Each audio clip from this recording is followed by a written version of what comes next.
Hello, good morning dear students. मैं Gaurav Chawla education feed channel में आपका हार्दिक स्वागत करता हूं।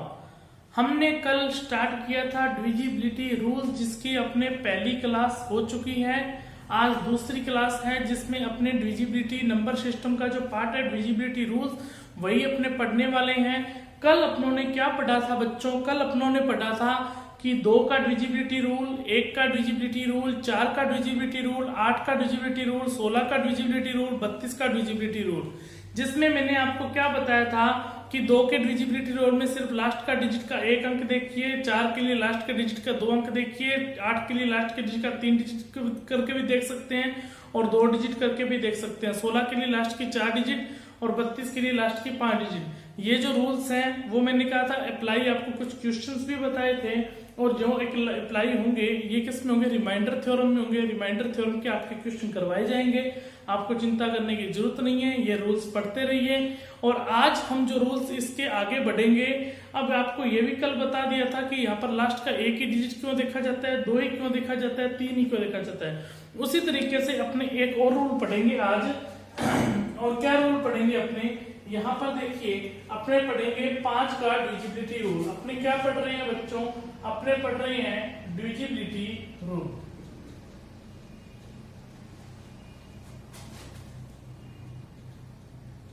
डिविजिबिलिटी रूल जिसको अपने हिंदी में क्या बोलते हैं? हिंदी में बोलते हैं या तो बोल देते हैं डायरेक्ट भाजकता का नियम।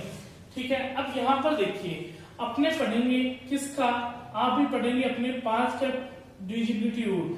5 का डिविजिबिलिटी जैसे अपने ने कल पढ़ा 2 की पावर में पढ़ा था, 2 की पावर में 1 का मतलब कि 2 का पढ़ा था, फिर 2 की पावर 2 का पढ़ा था मतलब 4 का पढ़ा था, 2 की पावर क्यूब का पढ़ा था 8 का पढ़ा था, 2 की पावर 4 का पढ़ा था 16 का पढ़ा था और 2 की पावर 5 का पढ़ा था 32। उसी तरीके से आज पढ़ेंगे अपने 5 की पावर 1, 5 की पावर 2 और 5 की पावर 3।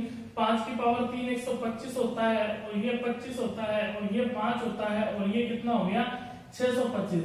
जब मैं ये बात आपको बता चुका हूं, अपने ये पढ़ेंगे तो आपको देखते समझ आ जाना चाहिए कि इसका रूल क्या होगा। इसका रूल समझने के लिए जो बेसिक तरीका है पहले उसकी बात कर लेते हैं। जो बेसिक तरीका है अपना क्या कहता है, ये तो आपको पता ही होगा कि यहाँ पर मैंने a लिख दिया और यहाँ पर मैंने ये 10b लिख दिया और यहाँ पर मैंने क्या लिख दिया 100c लिख दिया और यहाँ पर मैंने क्या लिख दिया 1000d लिख दिया। ये कैसे आया ये मैंने आपको कल की क्लास में मैं बता चुका था आपको अच्छे से। जिसने मेरी फर्स्ट क्लास नहीं देखी है डिविजिबिलिटी रूल की, वो डिविजिबिलिटी रूल की फर्स्ट क्लास को देखे अच्छे से, तभी आपको ये समझ में आएगा कि इसको मैंने ऐसा क्यों लिखा। इसको यदि आप फिर भी चलो मैं समझा देता हूँ यहाँ पर इसको मैंने ऐसा क्यों लिखा। जैसे मान लीजिए मैंने यहाँ पर एक संख्या लिखी 5473 लिखी है संख्या।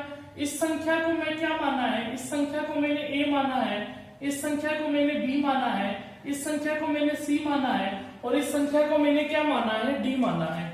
अब यहाँ पर देखिए यदि मैं इस संख्या को तोड़ूंगा, इसको मैं 3 लिख सकता हूँ और इसको मैं 7 इंटू क्या लिख सकता हूँ 10 लिख सकता हूँ, तभी तो ये 70 बनेगा। मतलब ये इकाई का अंक है तो इकाई, ये दहाई का अंक है, दहाई के अंक का मतलब कि वो 10 से मल्टीप्लाई करके बनता है और जो सैकड़ा है वो 100 से मल्टीप्लाई करके बनता है। इकाई, दहाई, सैकड़ा और ये 1000 होता है। इकाई, दहाई, सैकड़ा और ये 1000। अपने ये बात पढ़ी हुई है। अब इस 4 को यदि तोड़ूंगा तो 4 इंटू किससे तोड़ूंगा 100 से तोड़ूंगा और 5 से तोड़ूंगा तो 5 को किससे तोड़ूंगा 1000 से।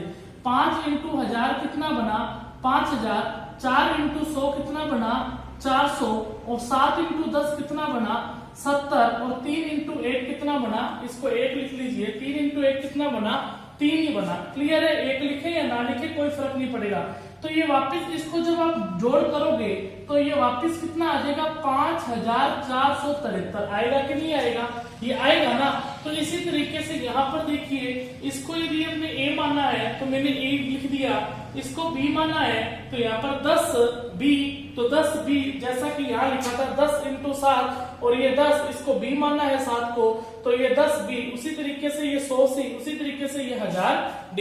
आप अच्छे से मेरी बात को समझ पाए होंगे, क्लियर है बात। ये बात मैं आपको डिटेल से कल भी बता चुका था। अब यहाँ पर देखिए अपने को इसमें भाग किससे देना है, 5 से भाग देना है। क्या इसमें 5 का पूरा पूरा भाग चला जाएगा? क्या इसमें 5 का पूरा पूरा भाग जाएगा? यहाँ पर 0 शेष बचेगा और 0 को किसी भी संख्या से गुना करेंगे तो यहाँ पर क्या बचेगा, 0 ही आएगा।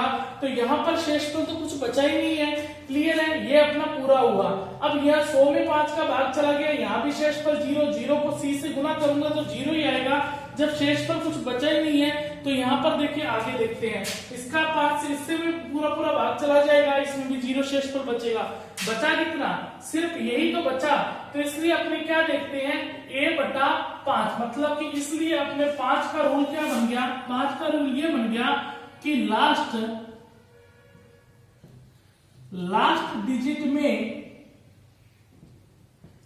डिजिट में यदि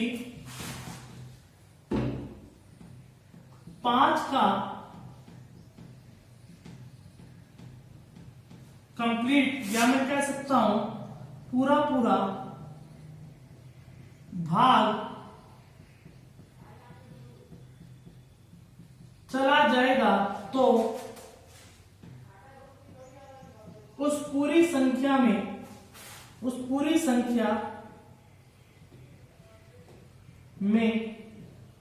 5 का पूर्ण रूप से भाग जाएगा।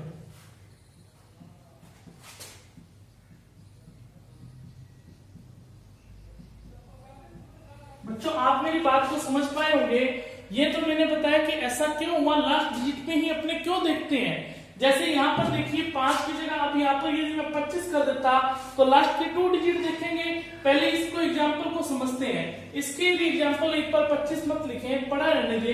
इसके एग्जांपल को समझते हैं। जैसे मान लीजिए मैंने लिख दिया 34,345 बटा में 5। सिर्फ लास्ट डिजिट चेक करने की जरूरत है। लास्ट डिजिट में यदि 5 का पूरा पूरा भाग जा रहा है, शेष पर 0 आया, तो इस पूरी संख्या में 5 का भाग जाएगा ही जाएगा। अब यहाँ पर जैसे ये लिख दिया 37830 और यहाँ पर देखो 0 में 5 का भाग जाएगा। 0 में हर किसी का भाग चला जाता है, 0 हर किसी संख्या से डिविजिबल हो जाती है, इसलिए इसमें भी 5 का भाग जाएगा ही जाएगा। इसके लिए आप 5 के लिए आप एक रूल और भी लिख सकते हो। कौन सा रूल लिख सकते हो, यहाँ पर देखिए 5 के लिए एक रूल ये लिख सकते हो, जिसका लास्ट डिजिट यदि 5 और 0 हो, 5 और 0 हो तो वह संख्या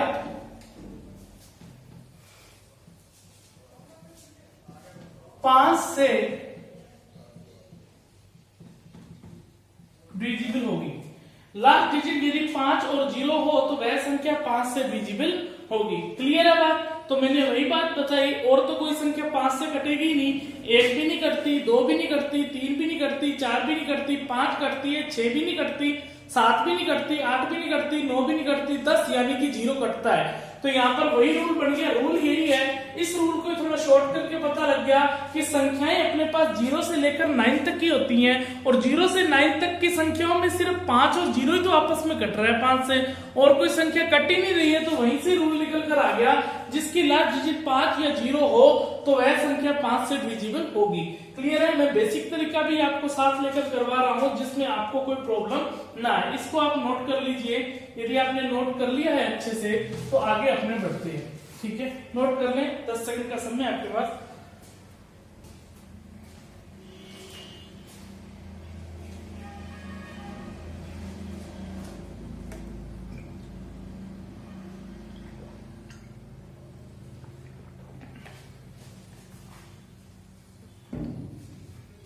हाँ जी, नोट कर लिया होगा आपने।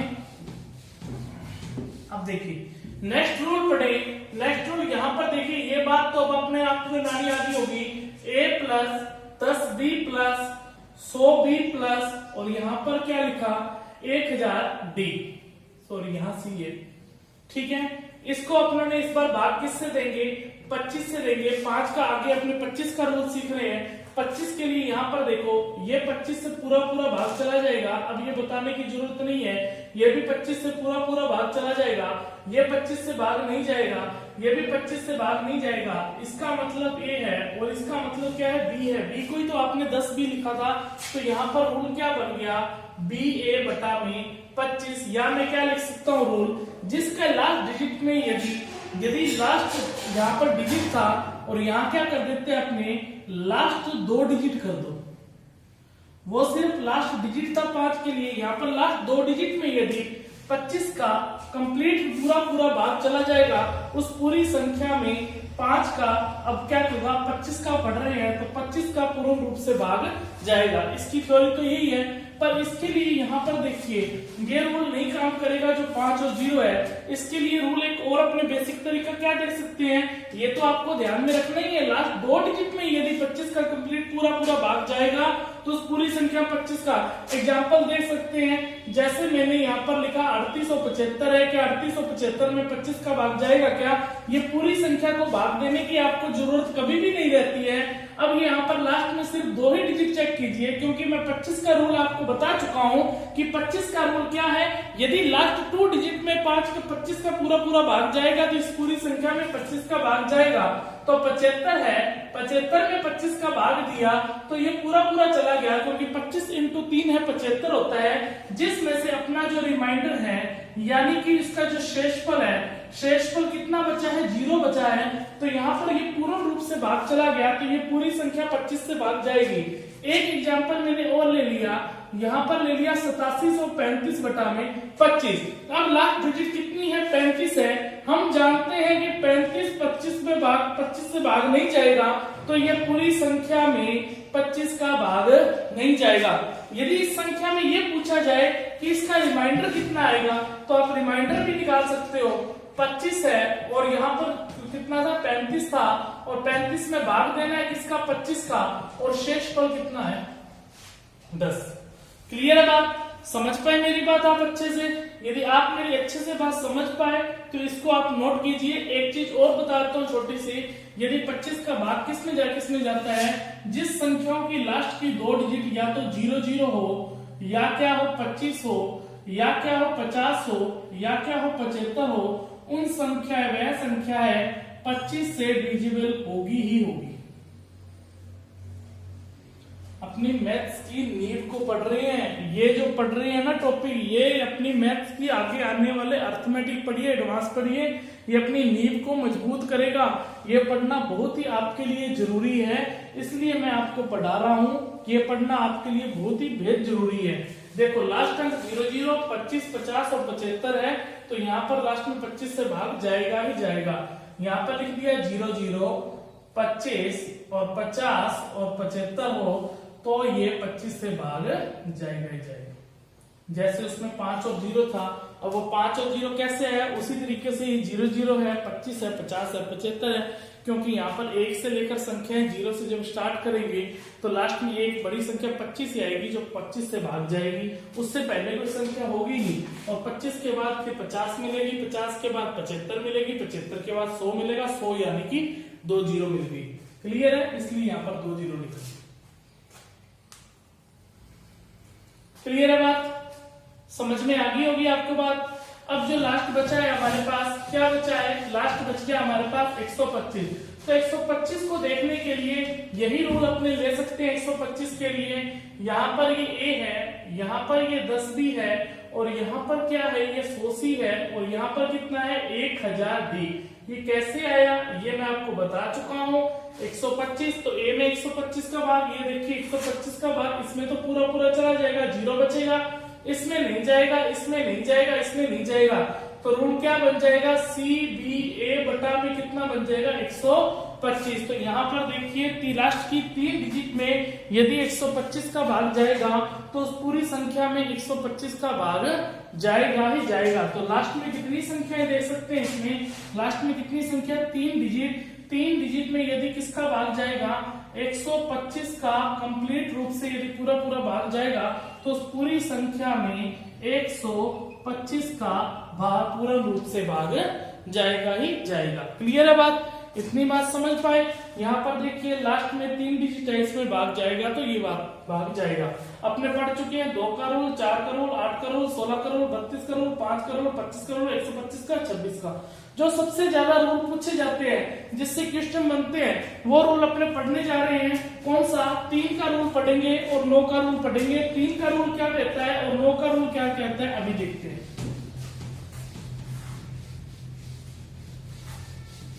बेसिक्स पढ़ना हमारे लिए बहुत जरूरी है, इसलिए मैं आपको साथ लेकर चल रहा हूं। देखिए 3 का रूल, डिविजिबिलिटी रूल क्या कहता है 3 का। यदि 3 के बिल्कुल बेसिक की बात करो तो बेसिक बात मैं अभी आपको बताऊंगा। पहले आपको इसका सिंपल तरीका बताता हूं कि 3 का रूल क्या कहता है। 3 का रूल हमें ये बात कहता है sum of digit. Sum of digit मतलब कि संख्याओं के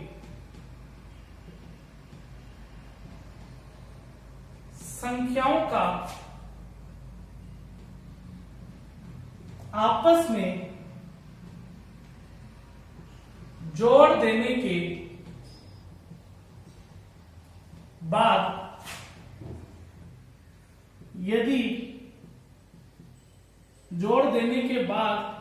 यदि उस जोड़ में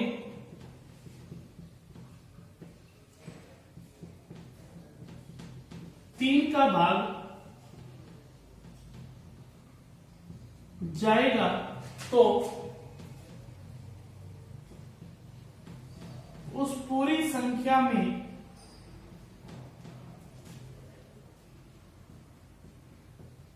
तीन का भाग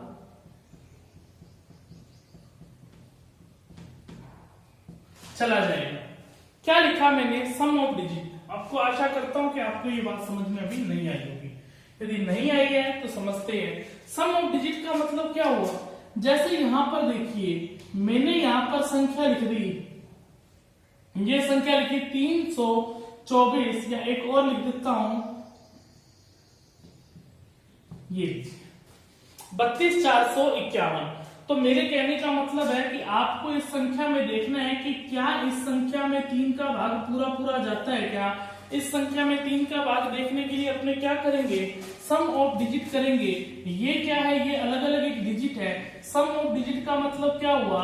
3 प्लस 2 प्लस 4 प्लस 5 प्लस 1। यदि इस सम ऑफ डिजिट में 3 का भाग जाएगा तो पूरी संख्या में जाएगा। 3 और 2 कितना हुआ? 5 हुआ। 5 और 4 कितना हुआ? 9 हुआ। 9 और 5 कितना हुआ? 14 हुआ। 14 और 1 कितना हुआ? 15। क्या इस 15 में 3 का भाग जाता है क्या? इस 15 में 3 का भाग जाता है। इसका मतलब इस संख्या में पूरा 3 का भाग जाएगा। तो रूल क्या पड़ा कि सम ऑफ डिजिट में यदि 3 का भाग जाएगा तो पूरी संख्या में 3 का भाग जाएगा। एक एग्जांपल अपने और ले लेते हैं। जैसे मैंने ले लिया 487, एक और ले लेते हैं ये लीजिए, मतलब कि 48,722 है। इसका मैं कहूं कि इसमें ये 3 का पूरा भाग जाता है क्या? क्या रूल है? 4 प्लस 8 प्लस 7 प्लस 2 प्लस 2। तो 8 और 4 12 हुआ, 12 और 7 19 हुआ, 19 और 2 21 हुआ, 19 और 2 21 और 2 कितना हुआ? 23। तो आप 23 में देकर देखिए क्या 23 में 3 का भाग जाता है क्या? 23 में 3 का भाग कंप्लीट रूप से नहीं जाएगा, तो इस पूरी संख्या में 3 का भाग नहीं जाएगा। समझ पाए मेरी बात को? अच्छे से यदि समझ पाए तो यहाँ पर ये बात नोट कीजिए कि 3 का भाग जाएगा। इसका एक सिंपल तरीका भी अपने देख सकते हैं, वो ये भी पूछ सकते हैं कि 48,722 में 3 का भाग देने पर शेषफल कितना बचेगा। तो शेषफल कितना बचेगा? 8 और 4 12, अभी अपनों ने जोड़ किया था तो कितना बचा था? 23 है। 23 बटा 3 करेंगे, 3 इंटू 7 कितना होता है? 21 होता है। तो शेषफल कितना बचा? 2 बचा। अब ये 2 शेषफल निकालने का तरीका हमारे पास और भी है। वो तरीका क्या है? इसका सिंपल तरीका क्या है? इस बात को अभी अपने समझते हैं। देखो सिंपल तरीका क्या है, यहाँ पर देखो 3 बना दीजिए। देखो 4 और 8 में 12 बन गया, 12 में 3 का भाग जाता है क्या? ये तो कट ही चुका है। फिर 7 और 2 9 बन गया, 9 में भी 3 का भाग जाता है, ये भी कट गया। बचा क्या? सिर्फ 2 ही बचा। ये 2 क्या कहलाएगा? ये शेषफल कहलाएगा। इसको अभी थोड़ा डिटेल से पढ़ेंगे जब मैं नो के बारे में बताऊंगा। इतनी बात आप अच्छे से नोट कीजिए, फिर अपने आगे बढ़ते हैं।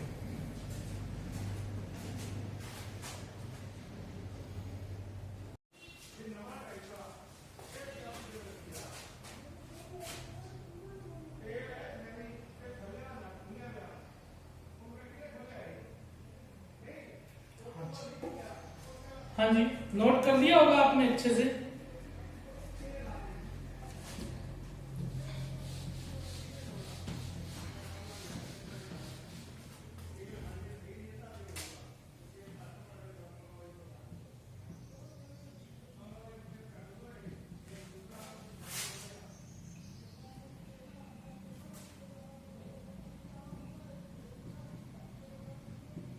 अब बात करते हैं कि अब देखिए, अब सवाल ये उठता है कि सर ये रूट बना कैसे, ये उठता है सवाल।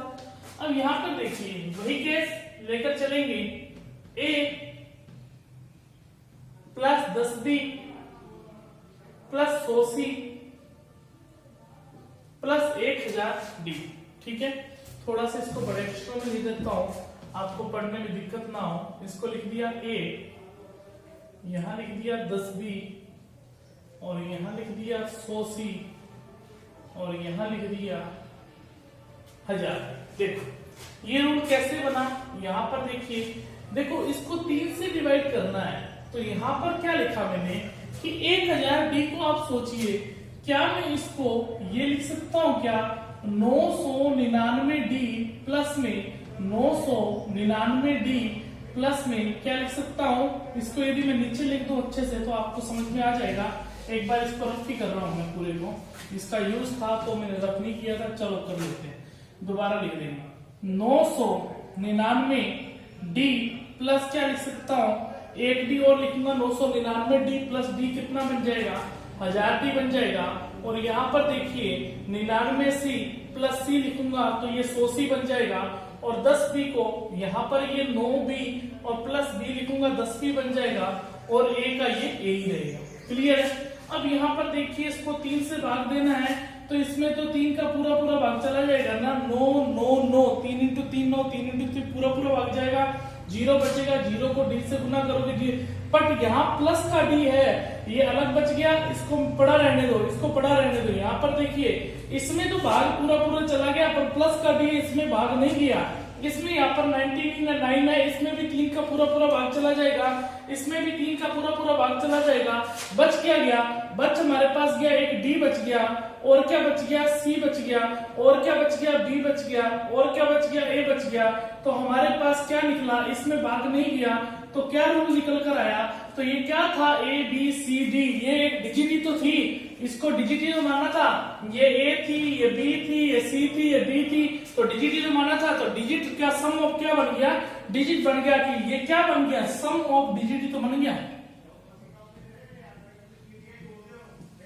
सम ऑफ डिजिट में यदि 3 का भाग जाएगा तो पूरी संख्या में भाग जाएगा, नहीं तो नहीं जाएगा। वही सेम ही ये 9 के लिए भी रूल है। यहाँ पर देखिए इसको 9 से काटोगे तो ये 9 से भाग चला जाएगा, ये भी 9 से भाग जाएगा, ये भी 9 से भाग जाएगा, बच क्या जाएगा डी सी बी ए, और बटा में कितना हो जाएगा 9 हो जाएगा। तो 9 के लिए भी सेम रूल है, जो आपको थ्योरी लिखवाई है उसमें 3 की जगह आप क्या कर लेना, उसमें 3 की जगह 9 लिख लेना। और मैंने क्या लिखवाया, सम ऑफ डिजिट, यदि संख्याओं के जोड़ में यदि 9 का पूर्ण रूप से भाग चला जाएगा तो उस जोड़ के अंदर यही देखना है कि पूर्ण रूप से भाग चला जाएगा, तो उस पूरी संख्या में 9 का पूर्ण रूप से भाग चला जाएगा। इतनी बात आप समझ पाए क्या मेरी, ये बात आप अच्छे से समझ पाए होंगे। आपको मैं बता रहा हूं कि जो 9 का है बहुत ही इंपॉर्टेंट है, सबसे ज्यादा इंपॉर्टेंट 9 का है, इससे बहुत ज्यादा क्वेश्चन पूछे जाते हैं। क्वेश्चन कैसे पूछे जाते हैं, आपका जब डिविजिबिलिटी जो रूल्स है, जब अपना टॉपिक खत्म हो जाएगा, एक पूरी क्लास ही है, 2 क्लासेस अपने क्वेश्चन के बेस पर रखेंगे,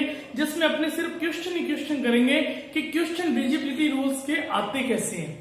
आए हुए जो प्रीवियस क्वेश्चन है उनको सभी को देखेंगे, तभी अपना टॉपिक कंप्लीट होगा। ऐसे अपने टॉपिक नहीं करेंगे कि हाँ जी हमने डिविजिबिलिटी रूल पढ़ लिया, हमारा टॉपिक मेरी तरफ से खत्म। ऐसे कभी भी खत्म नहीं करेंगे, पहले हम अच्छे से डिविजिबिलिटी रूल पढ़ेंगे।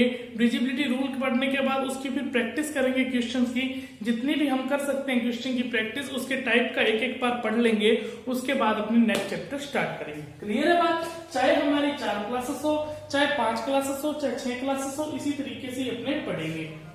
हाँ जी, 3 का रूल भी आपको पता लग गया और 9 का रूल भी आपको पता लग गया। इसको आप नोट कर लीजिए।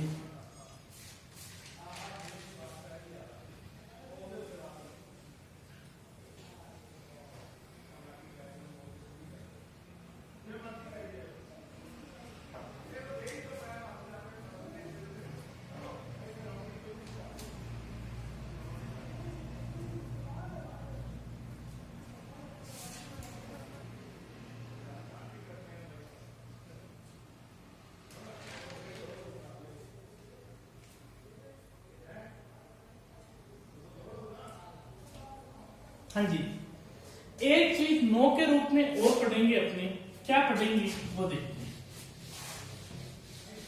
जो अपने को रिमाइंडर थ्योरम में काम आएगा। क्षेत्रफल मुझे वहां भी बताना पड़ेगा, इसलिए आपने यही बता के मैं चल रहा हूं। एक नाम लिख रहा हूं मैं, डिजिटल सम लिख रहा हूं। अब डिजिटल सम का मतलब क्या है? डिजिटल सम का मतलब है किसी संख्या को 9 से डिवाइड करने पर, किसी संख्या को लिख देता हूं, किसी संख्या को 9 से डिवाइड करने पर या भाग देने पर जो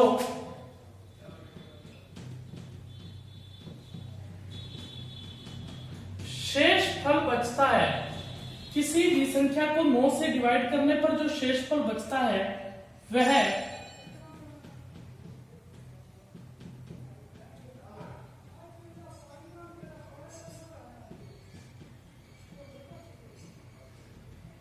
डिजिटल सम कहलाता है। किसी संख्या को 9 से डिवाइड करने पर जो शेषफल बचता है वो क्या कहलाता है? वही संख्या क्या कहलाता है? वह उसी संख्या का डिजिटल सम कहलाता है। जैसे यहां पर मैंने लिखा कि यहां पर लिख दिया 5 3 7 9 2 1, ये लिखा मैंने। मान लीजिए मैंने ये लिखा और यहां पर मैं इसको भाग दे रहा हूं 9 से। मैं कहूं कि इस संख्या का आप डिजिटल सम बताइए। डिजिटल सम किस तरीके से बताओगे? तो यहाँ पर 9 से भाग देने पर जो शेष बचता है, तो 9 से भाग देने का आपको रूल क्या बताया है कि सम ऑफ डिजिट में यदि 9 का भाग जाएगा तो पूरी संख्या में 9 का भाग जाएगा। 5 और 3 8 होता है, 8 और 7 15 होता है, 15 और 9 24 होता है, 24 और 2 26 होता है, 26 और 1 कितना होता है? 27, और 27 में अपनों ने 9 का भाग दिया तो रिमाइंडर कितना बचा? 0, क्योंकि पूरा पूरा भाग चला जाएगा। और 0 हमें क्या कहलाएगा? 0 क्या कहलाएगा? डिजिटल सम। ये आगे आपको पता लगेगा डिजिटल सम का रूल क्या है, आपको अभी करने की जरूरत नहीं है, बस इतना समझिए कि ये डिजिटल सम कहलाता क्या है। तो डिजिटल सम 0 क्या कहलाएगा? डिजिटल सम कहलाएगा। इतनी बात समझ में आई है आपको कि नहीं आई है? यहाँ पर यदि आपको बात समझ में आ गई तो अपने एक एग्जांपल और देख लेते हैं। जैसे अपनों ने एग्जांपल दिखा,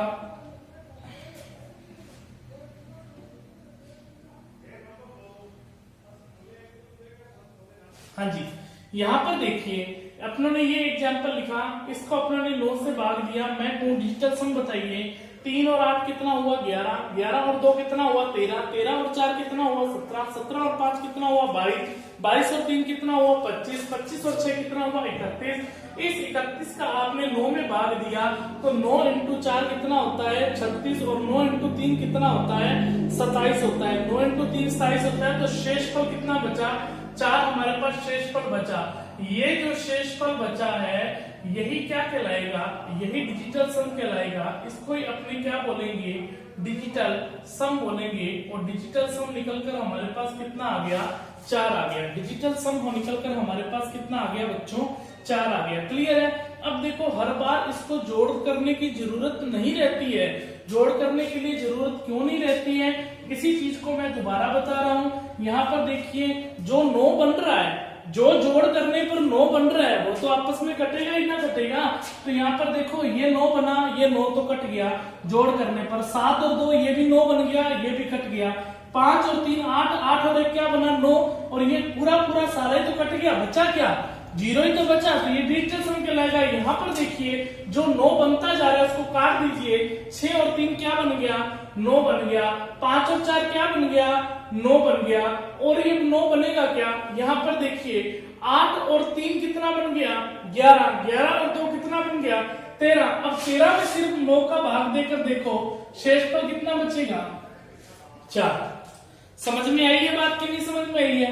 मैं क्या समझाने की कोशिश कर रहा हूं, आप दोबारा देखिए मेरी इस बात को। जैसे यहाँ पर देख लीजिए मैंने ये लिख दिया 3472 और यहाँ पर मैंने ये लिख दिया, ऐसा लिखा कि मैं कहूं कि यहाँ पर देखिए इसमें 9 का भाग जाएगा कि नहीं जाएगा।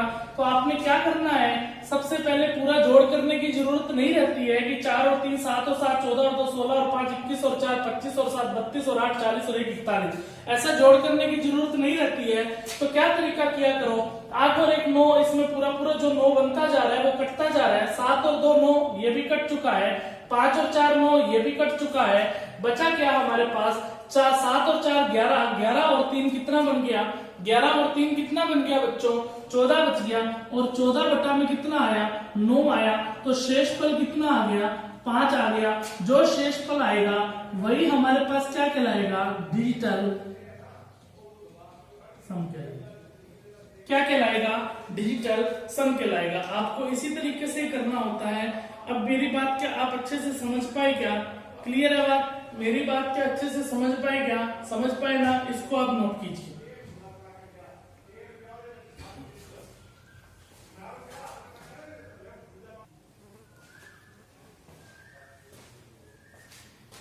हाँ जी, समझ चुके होंगे, यहां तक अपने पढ़ चुके हैं। आज अपनों क्या क्या पढ़ा, अपनों ने 5 का पढ़ लिया, जिसमें अपने 25 भी पढ़ चुके हैं, 125 भी पढ़ चुके हैं। अब यदि 125 के बाद बच्चों यदि 26 पूछ लिया जाए, सॉरी 625 पूछ लिया जाए, तो लास्ट कितने डिजिट देखेंगे 4 डिजिट देखेंगे।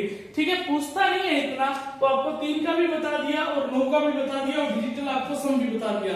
अब देखो जो छोटे छोटे डिजिबिलिटी रूल है उनका ध्यान रखो, ऐसे डिजिबिलिटी रूल जिनके अपने खुद भी बना सकते हैं। जैसे मान लो ये पूछ दिया जाए 6 का डिजिबिलिटी रूल, 6 का जो डिजिबिलिटी रूल है देखो बच्चों, इसके लिए कोई अलग रूल नहीं है, इसके लिए कोई अलग रूल नहीं है। इसके लिए यहाँ पर अपने को कोई भी ऐसी 2 संख्या निकलनी पड़ती है। अपने 2 का डिजिबिलिटी रूल पढ़ चुके हैं और 3 का अपने डिजिबिलिटी रूल पढ़ चुके हैं। कोई ऐसी 2 संख्याओं जैसे 3 इंटू 2 है, इनके टुकड़े करने पर 6 का जो टुकड़ा किया वो 3 बना और 2 बना।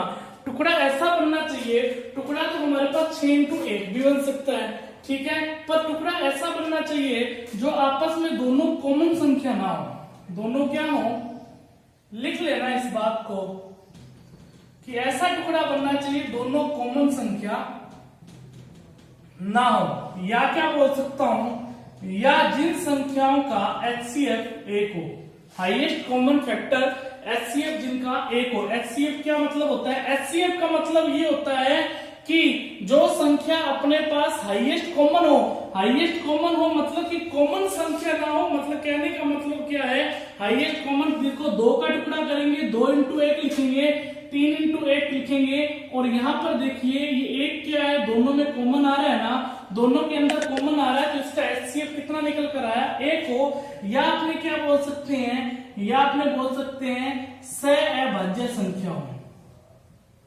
या क्या बोल सकते हैं सहअभाज्य को जो इंग्लिश में बोलते हैं को प्राइम नंबर बोलते हैं।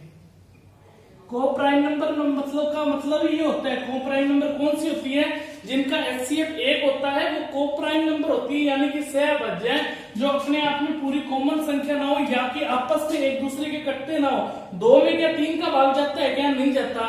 3 में क्या 2 का भाग जाता है क्या, नहीं जाता। इसलिए तो हमने 1 और 6 नहीं मानी, क्योंकि यहाँ पर देखिए 6 में तो 1 का भाग चला गया ना, जब 6 में 1 का भाग चला गया तो इसका मतलब ये सहअभाज्य संख्या नहीं है। सहअभाज्य संख्याओं का रूल होता है, सहअभाज्य संख्याओं के 2 ही रूल होते हैं। सहअभाज्य संख्या में क्या रूल होता है, एक तो ये रूल होता है जिनका HCF 1 और HCF कैसे आएगा ये बता दिया। यह दूसरा रूल क्या होता है, जिन संख्याओं का आपस में एक दूसरे से भाग नहीं जाता, मतलब कि एक दूसरे से भाग नहीं जाता वे क्या कहलाती है? इस पूरी लाइन को आप नोट ही मत करो, बस इतना नोट कर लो। सहअभाज्य संख्या होनी चाहिए। सहअभाज्य संख्या कौन सी होती है? जिनका एचसीएफ एक हो और जो एक दूसरे से भाग नहीं जाए, वो क्या कहलाती है? सहअभाज्य। या तो ये प्रायोरिटी लगेगी या अपने पास ये प्रायोरिटी, ये दोनों ही लगनी चाहिए, तभी वो सहअभाज्य संख्या कहलाएगी। अब बात बताइए, क्या 15 की आप मुझे बता सकते हो क्या सहअभाज्य कौन सी होती है? 15 का जो टुकड़ा बनेगा वो क्या बनेगा? 5 का बनेगा और 3 का बनेगा। तो यहाँ पर देखिए 15 में 5 का भी भाग जाता है और 3 का, और ये दोनों सहअभाज्य संख्या भी है, इनका एचसीएफ भी एक है और इनका आपस में एक दूसरे का भाग नहीं जाता। यदि अपने को कोई पूछ ले, जैसे मान लो ये पूछ लिया 1350 में क्या 15 का भाग जाता है क्या? तो 15 के लिए रूल क्या बना? 15 के लिए रूल ये बना कि जिस संख्या में 5 और 3 दोनों का भाग चला जाएगा, वो संख्या 15 से भी भाग जाएगा ही जाएगा। जिस संख्या में, मेरी बात ध्यान से सुन लेना, कि क्वेश्चन में यदि ये पूछ लिया जाए क्या 1350 में 15 का भाग जाता है क्या, तो 15 का कोई अलग रूल नहीं है। 15 को 2 टुकड़े कीजिए, वो सहअभाज्य संख्याओं में तोड़िए। जो सहअभाज्य संख्या कौन सी कहलाती है? 5 और 3 कहलाएंगी। जिस संख्या में 5 का भाग चला जाए, 3 का भाग चला जाए, वो सहअभाज्य संख्या कहलाती है। 5 के लिए मैं आपको रूल बता चुका हूं, जिसके लास्ट में 0 होता है या जिसके लास्ट में 5 होता है, वो कौन सी संख्या कहलाती है?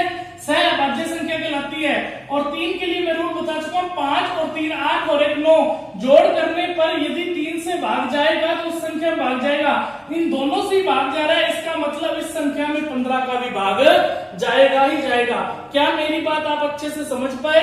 अच्छे से समझ पाए तो नोट कीजिए। जैसे मान लीजिए एक एग्जांपल अपने और ले लेते हैं, आपको पूछ लिया जाए कि 144 पूछ लिया जाए, क्या किसी संख्या में 144 का भाग जाएगा क्या?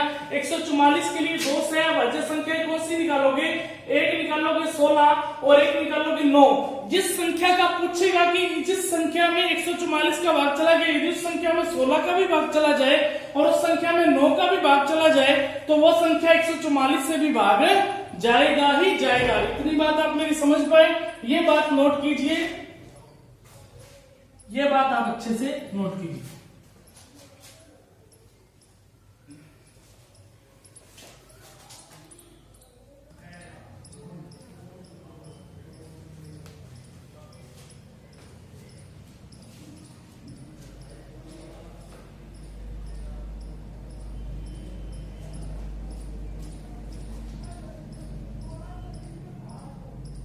इसका आप स्क्रीनशॉट ले लीजिए या आप नोट कर लीजिए। यहाँ पर देखो, मैं एक एग्जांपल आपको और दे देता हूँ अच्छे से, जिसमें आपकी ये बात बिल्कुल अच्छे से क्लियर हो जाएगी कि मैं क्या समझाना चाहता हूँ। मैं आपको पूछूं क्या 315 में 35 का भाग जाएगा क्या?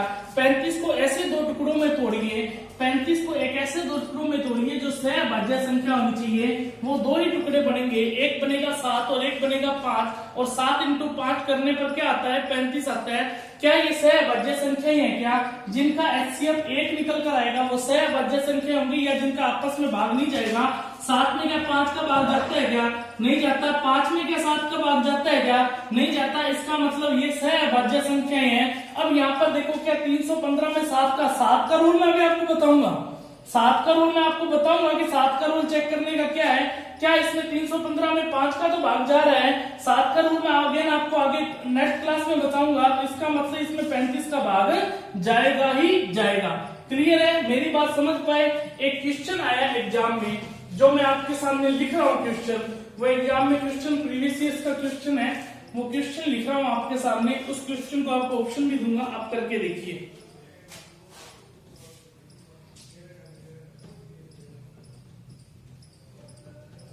यदि कोई संख्या 11 और 13 से, यदि कोई संख्या 11 और 13 से दोनों से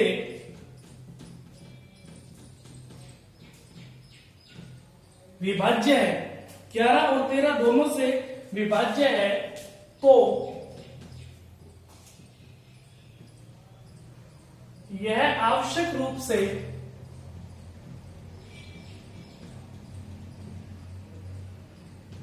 किससे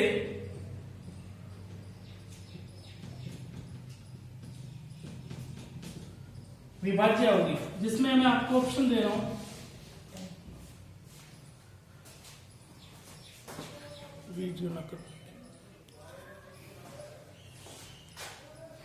जिसमें ऑप्शन दे रहा हूं, पहला नंबर ऑप्शन है 11 प्लस 13 और दूसरा नंबर ऑप्शन है 11 माइनस 13, तीसरा नंबर ऑप्शन है 11 इंटू 13 और चौथा नंबर ऑप्शन है नन ऑफ दीज, यानी कि इनमें से कोई नहीं।